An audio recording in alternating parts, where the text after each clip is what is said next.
आइए मित्रों, हमारे YouTube चैनल स्वाध्याय में आपका हार्दिक स्वागत, अभिनंदन। आज हम आपके लिए लेकर आए हैं रामायण कभी छूती है हमें शीर्षक पर संक्षिप्त ज्ञान चर्चा।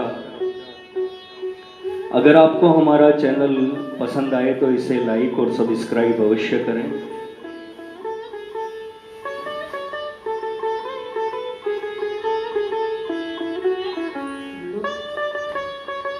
हम रामायण का पाठ करते हैं, प्रतिदिन करते हैं, जोर जोर से करते हैं।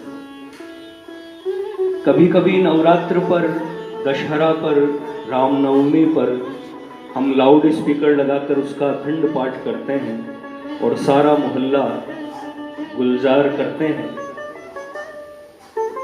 यह सब तो ठीक, बहुत ठीक। रामायण का अधिकाधिक प्रचार प्रसार अच्छा है, कारण वह धर्म ग्रंथ है, नीति ग्रंथ है। उसके पाठ से, उसके वाचन से उत्तम संस्कार पढ़ सकते हैं और निश्चय ही पढ़ सकते हैं, उससे अनंत लाभ है। स्वयं तुलसी बाबा कहते हैं, जे एही कथई स्नेह समेता, कही हहीं सुनी हहीं समुझी सचेता।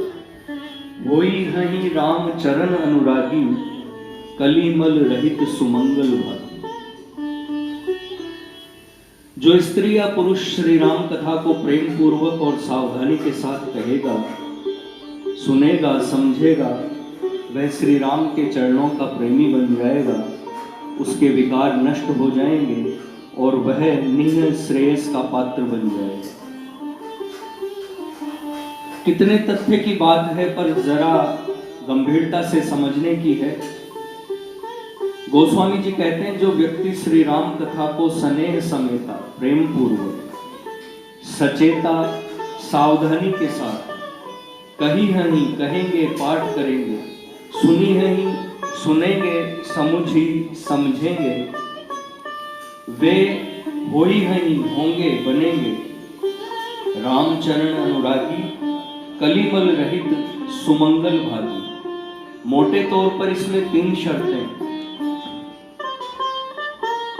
श्री राम कथा का पाठ प्रेम पूर्वक हो, श्री राम कथा का पाठ सावधानी के साथ हो, और श्री राम कथा का पाठ और श्रवण ही नहीं, उसका चिंतन और मनन भी हो। अब 3 फल मिलेंगे। श्री राम के चरणों में प्रेम, षड विकारों से, कलिमल से मुक्ति और कल्याणमय जीवन। श्री राम कथा को स्नेह समेता पढ़ने का अर्थ क्या है?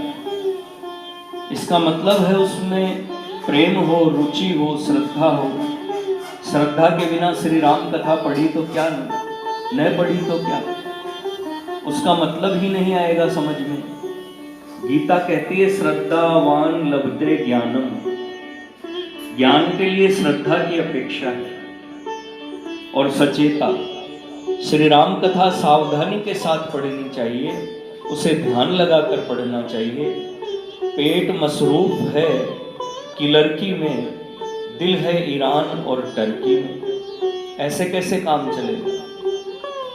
कोई भी सत्कार्य तभी सफल होता है जब उसमें चित्त एकाग्र होता है। पूजा हो, पाठ हो, जप हो, तप हो, उसमें डूबना पड़ता है।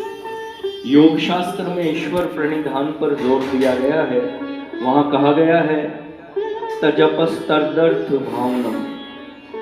जपो तो उसके अर्थ की भावना के साथ जपो। प्रणव का पुनः पुनः चिंतन करते हुए जपो। मुख से मेल ट्रेन की गति से चौपाइयां और दोहे निकल रहे हैं और हमारे मनीराम कहीं गृह कारज नाना जंजाला में फंसे हैं। कार्यालय को देर हो रही है, हमारी दृष्टि घड़ी की सुई पर लगी है, तो उस पाठ का कोई अर्थ नहीं है। पाठ हम कर रहे हैं पर हम उसका चिंतन और मनन नहीं कर रहे हैं, उसे समझ नहीं रहे हैं और चाहते हैं विशेष लाभ। अब हम अपने को इस कसौटी पर कसें। हम वर्षों से रामायण का पाठ करते आ रहे हैं। कभी मास पारायण, कभी नवान्न पारायण, कभी अखंड पाठ, कभी 10 दोहे, कभी 20, पर कभी रामायण ने हमें छुआ, कभी श्री राम कथा ने हमारा स्पर्श किया। उमाजे राम चरण रत बिगत काम मद क्रोध, निज प्रभु में देखहि जगत के ही सन करहि विरोध। हमारे हृदय से काम क्रोध आदि विकार दूर हुए, सब जगह हमें सिए राम में दिखने लगा। वैर विरोध घृणा तिरस्कार राग द्वेष से हम मुक्त हुए। हमारा जीवन मंगलमय बना, कल्याणमय बना। इस प्रश्न पर प्रश्न हो सकता है कि आप भी खूब हैं। तुलसी बाबा ने तो हमें ब्लैंक चेक दे रखा है। भाए कुभाए अनख आलस हूं, नाम जपत मंगल दिशि दसम। भाव से जपो, कुभाव से जपो, अन्न खाकर जपो, अलसा कर जपो, श्री राम स्मरण से सर्वतोमुखी मंगल होगा ही। जब ऐसा है तो हम कैसे भी श्री राम कथा कहें सुने, उससे हमारा कल्याण होना ही चाहिए। शंका तो ठीक है, पर मुझे लगता है कि इस चौपाई का उद्देश्य यह है कि लोग किसी न किसी बहाने श्री राम की ओर बढ़ें। तो कोई दुखी है, आर्त है, कष्ट में पड़ा है, जीवन भर श्री राम से दूर रहा, पर दुख के क्षण में उसके मुख से निकल पड़ता है, हे राम बचाओ। कोई जिज्ञासु है, सोचता है कि लोग बड़ी महिमा गाते हैं श्री राम नाम की, श्री राम कथा की, जरा परीक्षा तो करें, देखें तो तमाशा। कुछ तथ्य है इसमें। कोई अर्थार्थी है, कुछ चाहता है, रुपया पैसा धन दौलत पद प्रतिष्ठा नाम धाम, वह सोचता है कि नाम जपत मंगल दिशि दसम। कहा है गोस्वामी जी ने, देखूं तो पूर्वहु नाथ मनोरथ मोर। कोई ज्ञानी है, ज्ञानी प्रभु ही विशेष प्यारा, वह कुभाव से अनक से आलस से श्री राम को जपेगा, इसका प्रश्न ही नहीं उठता। हाँ, तो किसी बहाने सही मनुष्य इस मार्ग पर आए तो फिर कभी न कभी भूल कर, भटक कर, ठोकर खाकर वह ठीक मार्ग पर आ ही जाएगा। किसी न किसी दिन कोई चौपाइया अर्धाली उसे छू देगी। बस बिजली का बटन दबा, प्रकाश हुआ। 15 वर्ष पहले की एक घटना है। लुक्का लुकमान शर्मा चंबल का एक बदनाम डाकू मान सिंह रूपा गैंग का सरगना, विनोबा के संदेशवाहक उसके पास पहुंचे। कहा, छोड़ो इस गलत रास्ते को। मान गया वह।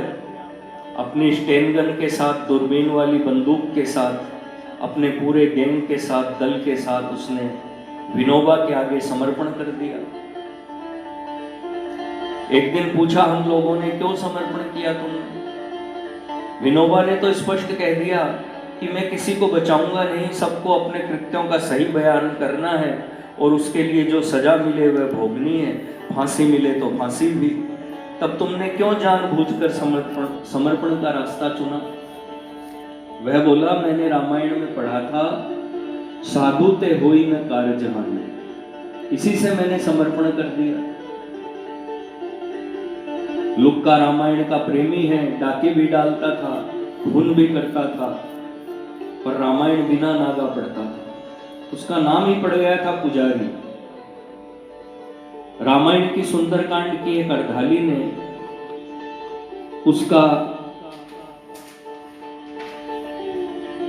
जीवन पलट दिया। पिछली बार तो उसके समझाने से 50 डाकुओं ने दस्यु जीवन से किनारा कशी कर ली। हाँ, तो भाए कुभाए अनख आलस हूं, रटते रटते कभी कोई अर्धाली दोहा चौपाई हमें छू सकती है, हमें झकझोर सकती है। जिस क्षण यह हुआ उसी क्षण हमारी तोता रटंत सार्थक हो जाएगी। किसी दिन हमारा अंतर हमें धिक्कार सकता है। तो इतने दिनों से रामायण का पाठ करता आ रहा है, पर आज तक गोल मटोल पत्थर ही बना है। तो दूसरों को सुनाने को, दूसरों को दिखाने को पाठ करता है। तेरे जैसों को ही तो लोग कहते हैं मुख में राम बगल में छुरी। तू दम्भी है, पाखंडी है, भीतर कुछ है बाहर कुछ। जरा तो अपने भीतर झांक कर देख। और जहां भीतर झांकने की प्रक्रिया चालू हुई, आत्मविश्लेषण की ओर झुकाव आरंभ हुआ कि काम बना। आखिर दंभ का लबादा मनुष्य कब तक ओढ़े रह सकता है? जिस दिन यह लबादा उतरा, जिस क्षण यह अनुभूति हुई कि मैं अपने को ही धोखा दे रहा हूं, बस उसी क्षण कल्याण का मार्ग प्रशस्त हो जाए। एक महिला ने गांधी जी को लिखा, प्रार्थना करते समय मुझे लगता था कि मैं अपने आप को धोखा दे रही हूं, मन प्रार्थना में नहीं। फिर भी मैं प्रार्थना में बैठी हूं, इसलिए मैंने प्रार्थना करना छोड़ दिया। गांधी जी ने जवाब दिया, धोखा देना छोड़ती, प्रार्थना क्यों छोड़ती? विचारक कहते हैं 20 चोटों से पत्थर टूटा तो यह मत समझ बैठो कि पिछली 19 चोटें बेकार गई। यह 19 की ही यह करामात है कि 20वीं चोट लगते ही पत्थर टूट गया। भाव कुभाव से ही मानस पर चोटें लगती रहें तो एक दिन पाषाण से भी निर्झरिणी फूट सकती है। अपने धोखे से या जानबूझकर कभी बिजली का जीवित तार आपने छू लिया है, स्पर्श होने की देर है कि सारा शरीर झंझना उठता है, ऊपर से नीचे तक बिजली की लहर दौड़ जाती है। रामायण की एक एक चौपाई विधुल्लता है। स्पर्श होते ही सारे जीवन में झंझनाहट आ जानी चाहिए। उस तार के छूते ही काम क्रोध आदि विकार भस्म हो जाने चाहिए। विकार गए, चित्त निर्मल हुआ, फिर जीवन में श्री राम की प्रतिष्ठा होते क्या देर लगती है।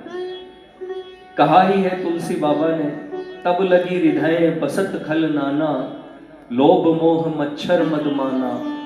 जब लगी उर्न बसत रघुनाथा, धरे चाप सायक कटी बाथा। रामायण पाठ का श्री राम कथा का एक ही अर्थ है, राम चरण अनुराग। रामायण पढ़कर भी हम किंकर कंचन कोह काम के बने रहें तो हमारा पढ़ना न पढ़ना बराबर है।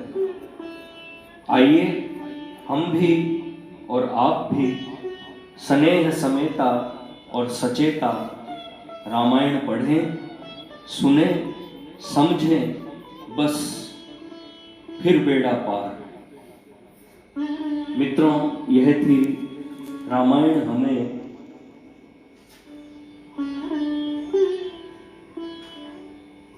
रामायण कभी छूती है हमें शीर्षक पर संक्षिप्त ज्ञान चर्चा। अगर आपको हमारा चैनल पसंद आए तो इसे लाइक और सब्सक्राइब अवश्य करें।